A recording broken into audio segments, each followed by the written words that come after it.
It's the drive, not the destination. Why not both with INFINITI Hatch Tent? First step, unfurling it. Put the wind at your back, and this is a breeze. Lay it flat with one entrance the same side as the driver's door and the other facing away from the vehicle. Then assemble your tent poles. Assembled tent poles slide through these sleeves. Now, when standing the tent up, 2 heads are better than 1. And don't forget the corner pins. Once it's up, attach each plastic hook to the tent poles.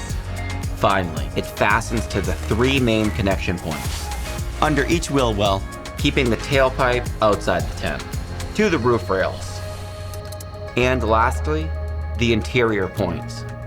Now your tent is ready, and if you hold your gear in the Yakima Loadwarrior, you've doubled your space inside.